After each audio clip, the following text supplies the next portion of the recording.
अस्सलामुअलैकुम, welcome to golden boot. मैं हूँ शकीला परवीन और मेरे साथ हैं सहरियाब अफरीदी। आज के शो में हम सबसे पहले बात करेंगे एफए कप में होने वाले 2 मैचेस के बारे में, जिसमें मैन सिटी वर्सेस आर्सेनल और लिवरपूल वर्सेस ब्राइटन। इसी के साथ दूसरे सेगमेंट में हमने आपके लिए बहुत ही इंटरेस्टिंग पैकेज तैयार किया है, जिसमें हम रोनाल्डो की गोल सेलिब्रेशन के बारे में आपको बताएंगे ये कब और कैसे शुरू हुई। इसी के साथ साथ 2 अहम ट्रांसफ़र न्यूज़ भी डिस्कस करेंगे। तीसरे सेगमेंट में हम आपके लिए बहुत ही मज़े के ट्वीट्स और वीडियोस लेके आए हैं जो हम आपके साथ शेयर करेंगे। सबसे पहले बात कर लेते हैं मैचेस के बारे में, जिसमें ब्राइटन ने लिवरपूल को 2-1 से शिकस्त दी है। इसी के साथ नज़र डालते हैं मैच के स्टैट्स पर हम नज़र डालते हैं कि शॉट्स जो थे वो ब्राइटन के पास 13 और लिवरपूल के पास 8 रहे। पोजेशन जो ब्राइटन का था वो 56% था और लिवरपूल का 44%। फाउल जो मैच के दरमियान रहे वो ब्राइटन के 10 थे और लिवरपूल के 15। अब हम अफरीदी की तरफ आते हैं और उनसे जानते हैं कि लिवरपूल कहाँ पे स्ट्रगल कर रही है। जी, एक्चुअली में लिवरपूल का अगर आप देखें तो पिछले अभी जब से ख़ास करके ये सीज़न शुरू हुआ है तो बहुत ज़्यादा स्ट्रगल कर रही है। पिछला सीज़न क्वाड्रिपल के लिए लड़ रहे थे, 4 ट्रॉफीज़ इकट्ठे, और उसमें भी बिल्कुल आखिरी डे पे प्रीमियर लीग हारे और यूएफए चैम्पियंस लीग का फाइनल हार गए। ऑल्दो एफए कप और कैराबाओ कप, ईएफएल कप जिसे कहते हैं, वो तो जीत गए थे। लेकिन अभी जब से सीज़न शुरू हुआ है तो बहुत सारे फैक्टर्स हैं जो ऐड ऑन हो के इस तरह से स्ट्रगल लिवरपूल जिसकी वजह से कर रही है। इस मैच में भी आप देखें ब्राइटन से 2-1 हार गए। बिल्कुल 92 मिनट विनर था कीरो मिठूमा का, जिसने लिवरपूल को सिंक कर दिया। अब मसला ये है कि लिवरपूल जो है इस सीज़न ख़राब परफॉर्मेंसेस क्यों कर रही है। वही प्लेयर्स हैं, वही टीम है, वही मैनेजमेंट है। इवन क्लॉप ने भी कहा है कि मैं सेम मैनेजर हूँ, मैं क्यों हट जाऊँ जॉब से, मेरे में तो कोई मसला नहीं है, मैं वही मैनेजर हूँ जो पिछला साल था। लेकिन कुछ चीज़ें होती हैं जो आप को देखनी पड़ती हैं, छोटी छोटी एड ऑन जब हो जाती हैं। साला की फॉर्म जो है वो बहुत मायूस कुन है अगर पिछले सीज़न की नज़र देखें। और दूसरा ये कि प्लेयर्स भी अब साडियो माने चले गए हैं और मोस्टली फर्मिनो भी अभी इंजर्ड हैं, वैन डाइक इंजर्ड, मतलब मोस्टली जो इनके अहम प्लेयर हैं वो इंजरीज से स्ट्रगल करें। जो पिछले सीज़न की अगर आप देख लें, पिछले सीज़न में जो स्टार्टिंग 11 थी, जो स्ट्रॉन्गेस्ट स्टार्टिंग 11 है क्लॉप की, वो इस सीज़न ऑलमोस्ट सिर्फ एक ही मैच में इकट्ठे के लिए। उसके अलावा सारे प्लेयर्स कभी कोई इंजर्ड हो जाता है तो कभी कोई इंजर्ड, मतलब फुल स्ट्रेंथ जो स्टार्टिंग 11 है वो क्लॉप को अवेलेबल ही नहीं थी।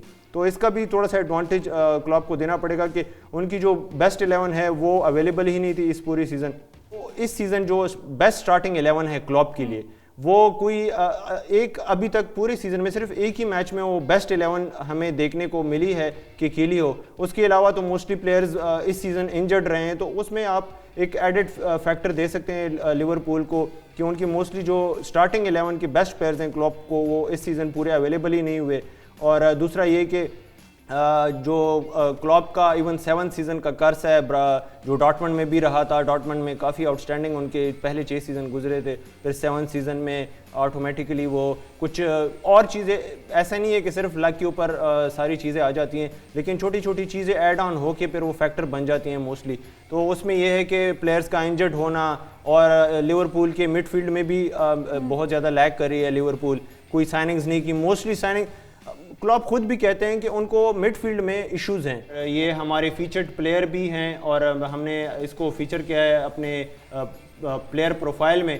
जैसे कि आप अपनी स्क्रीन पे इनके स्टैट्स तो देख सकते हैं, लेकिन आपको बताते चलें कि इनकी जितनी भी तारीफ़ की जाए वो कम है।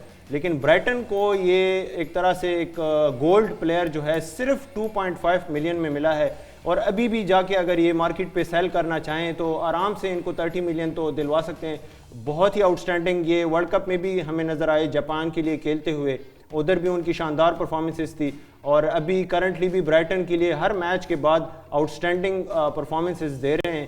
तो कैरो मिठूमा जो हैं वो एक अनसंग हीरो हैं ब्राइटन की इस टीम में, जिसने अभी रिसेंटली ट्रॉसॉट को लूज़ किया है, और बाकी भी जो मेजर। तो एफए कप का दूसरा मैच मैन सिटी और आर्सेनल के दरमियान हुआ, जिसमें मैन सिटी ने आर्सेनल को 1-0 से शिकस्त दे दी। इसी तरह हम स्टैट्स पर नज़र डालते हैं, जैसे जो शॉट्स रहे हैं मैच के दौरान वो मैन सिटी के 8 और आर्सेनल के 5 थे।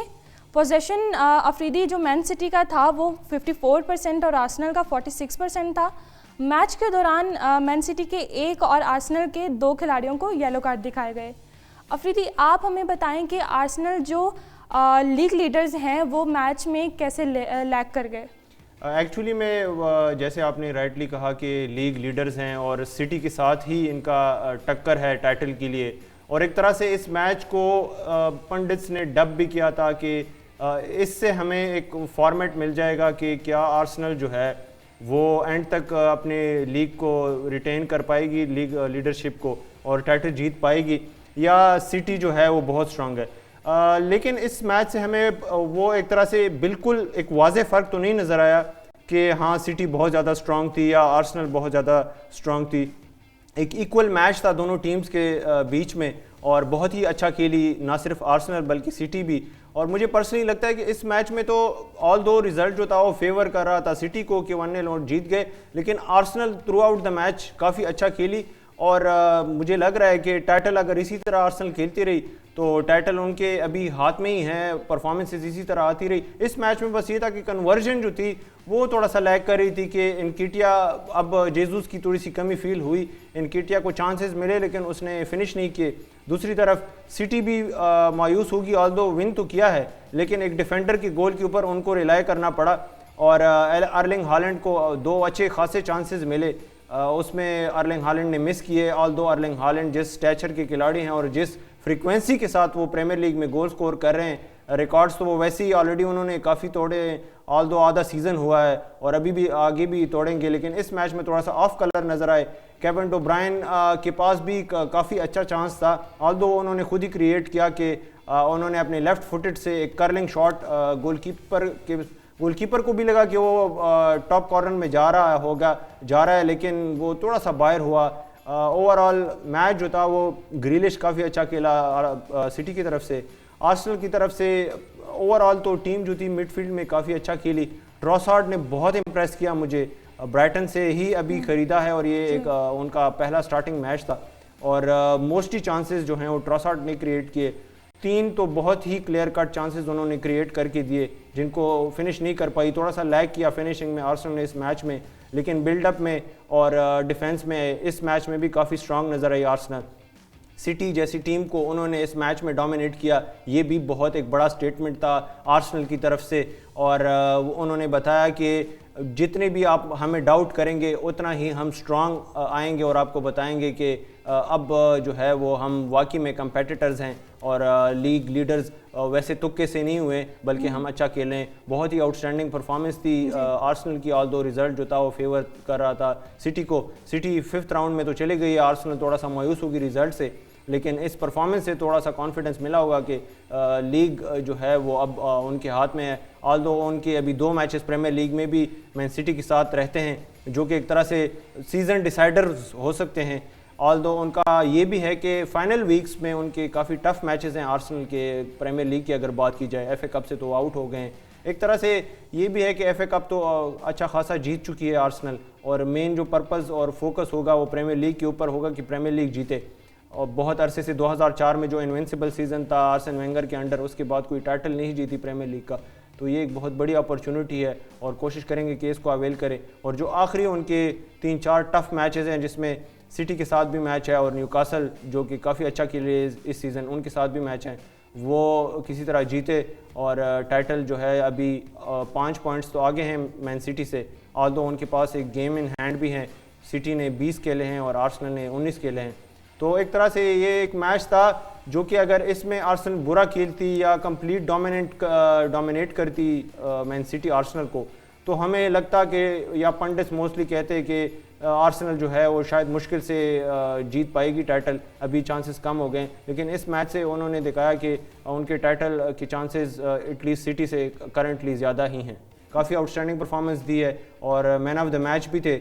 और नेथन एके के स्टैट्स के ऊपर हम एक नज़र डालते हैं और आप अपनी स्क्रीन पे अभी नेथन एके के जो स्टैट्स हैं वो देख रहे होंगे। आउटस्टैंडिंग डिफेंडर हैं और बोर्नमथ से लिया था, और स्टार्टिंग में तो इनको उतनी जगह नहीं मिलती थी, लेकिन अभी रेगुलर खेलना शुरू किए हैं। ज़िंचेंको भी आर्सेनल चले गए हैं, कंसेलो भी उस तरह से परफॉर्म नहीं कर रहे, तो नेथन आके हैज़ शाइंड इन दिस सीज़न, जो अभी सीज़न चल रहा है उनमें काफ़ी अच्छी परफॉर्मेंसेज हैं और इस गोल से तो उनको और कॉन्फिडेंस मिला होगा। जी, तो हमने मैचेस पर बात की, यहाँ लेंगे एक शॉर्ट ब्रेक और कहीं मत जाइएगा क्योंकि ब्रेक के बाद हमारे पास आपको दिखाने के लिए एक बहुत इंटरेस्टिंग पैकेज है जो कि रोनाल्डो की गोल सेलिब्रेशन पर है। देखते रहें golden boot. Anthony Gordon Newcastle join कर चुके हैं, इसके बारे में आप क्या कहेंगे? जी बिल्कुल, बहुत ही अच्छी साइनिंग है न्यूकासल की और ऑलरेडी फ्लरिश कर रहे हैं इस सीज़न एडी हाउ के अंडर, और जितने भी प्लेयर्स खरीदे हैं सारे जो हैं वो काफ़ी अच्छा परफॉर्म कर रहे हैं सीज़न, इसी वजह से वो टॉप 4 में भी हैं और चैम्पियंस लीग के लिए मोस्ट प्रॉबली क्वालिफाई कर लेंगे। जिस तरह की उनकी फॉर्म चल रही है और जिस तरह वो परफॉर्म कर रहे हैं अभी, ये एक वैल्यू एडिशन है। ऑल दो एवर्टन के लिए बहुत बड़ा ब्लो है कि वो ऑलरेडी इतना स्ट्रगल कर रही है और उन्होंने अपने अहम खिलाड़ी को, अपने राइवल क्लब को बेच दिया न्यूकासल को। काफ़ी स्पीडी प्लेयर हैं, 45 मिलियन पाउंड्स के ख़रीदे हुए हैं उन्होंने, 45 मिलियन पाउंड्स दिए हैं एवर्टन को, जो कि मुझे पर्सनली लगता है कि एक बार्गिन प्राइस है, क्योंकि जिस हिसाब से आजकल जो क्लब्स हैं वो खिलाड़ी बेच रहे हैं। अब देखिए मोइसेस काइसेडो 70 मिलियन भी आर्सेनल की बिड उन्होंने रिजेक्ट कर दी है, तो ऊपर से मिहाइला मॉड्रिक जो हैं वो 100 मिलियन में चेल्सी ने ख़रीद लिए है। जॉ फिलिक्स का लोन स्पेल इतना है कि उनको 1 मिलियन के चेल्सी को एक मैच के 1 मिलियन पे करने पड़ रहे हैं। तो ये एक 45 मिलियन उस लिहाज से गॉर्डन के लिए एक बार्गेन प्राइस है। वैसे भी गॉर्डन जो हैं प्रीमियर लीग के one of the fastest players में से काउंट होते हैं, जो पिछले दिन हमने शामिल भी की थी ट्वीट के फास्टेस्ट प्लेयर्स में से उनका जो पेस थी वो तीसरे चौथे नंबर पे आ रही थी। तो काफ़ी इंटरेस्टिंग और अच्छी साइनिंग है। जी, ये तो थी 2 अहम ट्रांसफ़र न्यूज़, लेकिन यहाँ लेंगे हम शॉर्ट ब्रेक और ब्रेक के बाद हम आपको दिखाएंगे अपने इंटरेस्टिंग ट्वीट्स और वीडियोस के बारे में। देखते रहें golden boot. Welcome back viewers. जैसे कि ब्रेक से पहले हमने आपको बताया कि हमारे पास आपको दिखाने के लिए कुछ इंटरेस्टिंग ट्वीट्स और वीडियोज़ हैं, उन पर एक नज़र डालते हैं। पहला ट्वीट देखते हैं कि will Ronaldo return to Europe, Afridi explain it. जी, रोनाल्डो की ये जो ब्रेकिंग न्यूज़ आई है और काफ़ी एक तरह से इंटरेस्टिंग और इन्होंने सनसनी भी फैला दी है कि इनके जो मैनेजर हैं अल नसर में, उन्होंने कह दिया है अपनी प्रेस कॉन्फ्रेंस में कि रोनाल्डो का जो कैरियर है वो यूरोप में ही एंड होगा और अल नसर में वो एंड नहीं होगा। ऑब्वियसली उन्होंने अगर ये स्टेटमेंट प्रेस कॉन्फ्रेंस में कही है तो इसके को कुछ ना कुछ ताने बाने जो हैं वो रोनाल्डो के साथ मिलते होंगे। रोनाल्डो ने इनके ड्रेसिंग रूम में या मतलब ऑब्वियसली जब वो मैनेजर है तो उनको आइडिया होगा कि रोनाल्डो की क्या स्टेट चल रही है और क्या ख्वाहिश है, और वो हमने देखा भी है कि रोनाल्डो जो हैं वो चैम्पियंस लीग खेलना चाहते हैं, जो कि वन ऑफ द मतलब टफेस्ट कंपटीशन है फुटबॉल में, और वो ही उनकी लीग मतलब टॉप गोल स्कोरर है रोनाल्डो चैम्पियंस लीग में। और उन्होंने कोशिश भी की थी कि किसी अच्छे क्लब में वो चले जाएं, लेकिन बड़े क्लब जो हैं उनको कुछ अफोर्ड नहीं कर पा रहे थे और कुछ जो हैं उनकी उनमें सिस्टम में जगह नहीं बलती थी। तो अल नसर के साथ भी हमने जैसे पहले भी एक न्यूज़ ब्रेक की थी कि अल नसर के साथ जो इन्होंने कॉन्ट्रैक्ट लिखा है उसमें एक क्लॉज है जिसमें न्यूकासल ये वापस जा सकते हैं अगर न्यूकासल टॉप 4 में प्रीमियर लीग की फिनिश करती है और चैम्पियंस लीग के लिए क्वालिफाई करती है। मतलब आप देखें कि रोनाल्डो ने एक तरह से उधर भी एक अपने लिए एक रूम छोड़ा था वापस यूरोप आने का। ऑल्दो उन्होंने मतलब ओपनली तो कहा है कि उनका जो कैरियर है वो यूरोप में ख़त्म हो चुका है, लेकिन वो बस एक स्टेटमेंट की हद तक ही था, क्योंकि अगर न्यूकासल टॉप 4 फिनिश ना करता या कुछ ऐसी चीज़ हो जाती है जो कि ये डील थ्रू होने नहीं देती तो फिर रोनाल्डो के लिए फेस सेविंग नहीं रहनी थी।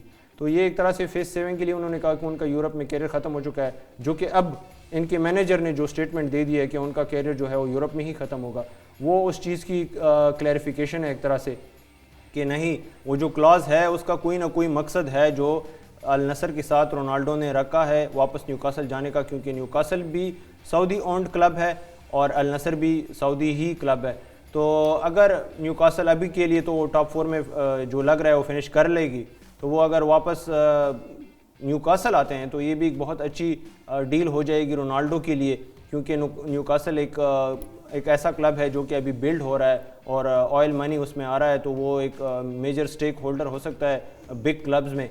तो ये एक तरह से एक उसकी तरफ इशारा है कि यूरोप में इनका कैरियर ख़त्म नहीं हुआ और वापस आ सकते हैं। और मतलब honestly as a Ronaldo fan, as a football fan, मैं भी चाहूँगा और मोस्टली फैंस भी चाहेंगे कि उनको रोनाल्डो को हम यूरोप में देखें और कम्पिटिटिव फुटबॉल में वापस देखें और एक हाई नोट पे कैरियर को एंड करें, जिस तरह जिमी कैरेगर ने कहा था कि रोनाल्डो जैसा लेजेंड जो कि है अल नसर में अगर अपना करियर ख़त्म करता है तो, और जिस हाल में वो अल नसर गया है, मतलब उनकी फॉर्म भी आउट ऑफ फॉर्म थे यूनाइटेड के साथ। वो पेयर मॉर्गन्स वाला जो इंटरव्यू था वो एक बॉम्ब शेल था, फिर रोनाल्डो की यूनाइटेड के साथ उसके बाद सारे रिलेशंस ख़त्म हो गए, कॉन्ट्रैक्ट एक तरह से म्यूचुअल एग्रीमेंट की वजह से ख़त्म कर दिया। फिर वर्ल्ड कप में भी डिसअपॉइंटमेंट हुई, मोरक्को से हार गए। और अभी अल नसर की जो न्यूज़ थी वो उसने ब्रेकिंग न्यूज़ तो बहुत बना दी, उनको पैसे भी बहुत मिले, लेकिन पैसों की उतनी उनको इशू नहीं है, पैसों का वो कभी भी वो ग्रीडी फॉर मनी नहीं थे। वो वापस चाहेंगे कि वो वापस यूरोप आएँ, और मोस्टली लोग भी उनको चाहते हैं कि वो यूरोप में खेलें। चलें, रोनाल्डो यूरोप वापस लौटेंगे ये तो वक्त ही बताएगा। इसी के साथ दूसरी ट्वीट पर नज़र डालते हैं कि Chelsea are back in direct talks with Benfica for Enzo Fernandez. Afridi, इस पर क्या कहेंगे आप? जी बिल्कुल, एंजो फर्नांडिस की जान नहीं छोड़ रहे चेल्सी वाले, और 2 जो बिड्स हैं वो रिजेक्ट हो चुकी हैं चेल्सी की। और उन्होंने क्लियरली बेनफिका के जो डायरेक्टर है उन्होंने कहा था कि Enzo Fernandez is not for sale, और अगर आप इनको ख़रीदना क्योंकि जुलाई में ही अभी इस सीज़न के स्टार्ट से पहले ही जो समर विंडो था उसमें इन्होंने ख़रीदा था, और रिलीज़ क्लॉज जो थी वो 120 मिलियन थी, अराउंड 35 मिलियन में ख़रीदा था। और अभी मतलब 100 मिलियन की भी जो बिड थी वो चेल्सी की रिजेक्ट हो गई थी, और स्ट्रेट उन्होंने कह दिया था बेनफिका ने कि आपने अगर ख़रीदना है, हम तो नहीं बेच रहे, अभी इतनी जल्दी हम नहीं बेच रहे, हमारी टीम में इनकी ज़रूरत है, तो अगर आपने ख़रीदना है तो स्ट्रेट अवे इनका जो क्लॉज है, रिलीज़ क्लॉज, वो आप बाय आउट करके इनको ख़रीदें। तो अब चेल्सी ने एक तरह से जो न्यूज़ हैं, जो रिपोर्ट्स हैं, एक रिवाइज्ड ऑफ़र के साथ आज मतलब कल न्यूज़ आई थी कि आज जाएंगे और बेनफिका पोर्चुगल जाएंगे और उधर ही उनके साथ डायरेक्ट टॉक्स करेंगे कि किसी तरह ट्यूसडे को जो विंडो कल मतलब 31 जुलाई है, और अराउंड यही मतलब एंड 12 बजे तक विंडो क्लोज़ होगी, तो उससे पहले ये डील फाइनलाइज कर लें। अगर मतलब फैब्रिजियो जो कि एक्सपर्ट हैं ट्रांसफ़र न्यूज़ के, उनकी मानी जाए तो उनका कहना है कि Chelsea will be willing to pay 120 million release clause to buy Enzo Fernandez, क्योंकि वो डेस्परेट हैं एंजो फर्नांडिस के लिए। आल्दो मिहेला मॉड्रिक और जाओ फिलिक्स, मतलब उन्होंने प्लेयर्स तो बहुत ख़रीद लिए हैं, उनको अब ये है कि उनको खिलाना कैसे है वो एक बड़ी सर दर्द बनेगा बाद में, लेकिन एंजो फर्नांडिस खरीदते हैं वो तो अभी 2 दिन में हमें पता लग जाएगा। जी, अब आगे अपनी वीडियोस की तरफ आते हैं। पहली वीडियो देखते हैं जिसमें बच्चे ने बड़े खूबसूरत तरीके से किक लगाई है और बड़ों बड़ों को हैरान कर दिया है। अफरीदी, आप इस पर क्या कहेंगे? जी बिल्कुल, आउटस्टैंडिंग फ्री किक और स्मार्टनेस बच्चे की क्या ही बात है। इन्होंने तो एक तरह से 100% जो भी हम कैलकुलेशंस करते हैं 99.99% हमेशा बोलते हैं, लेकिन इसके लिए तो मैं 100% ही बोलूँगा कि ये तो एक 100% श्योर शॉट है कि अगर इस टेक्निक से आप पेनल्टी मारेंगे तो उसका रिज़ल्ट जो है वो 100% गोल में ही जाएगा। क्योंकि किसी आप देखेंगे उन्होंने पहले शूट लिया, गोलकीपर तो ऑब्वियसली शूट के ऊपर ही उन्होंने डाइव मार दी और फिर आराम से फुट को राउंड करके उन्होंने खाली गोल में फेंक दिया। और क्या ही स्मार्टनेस है इसकी बच्ची की। तो इन्होंने तो मेसी और नेमार को एक तरह से बता दिया कि पेनल्टी ऐसे लेते हैं।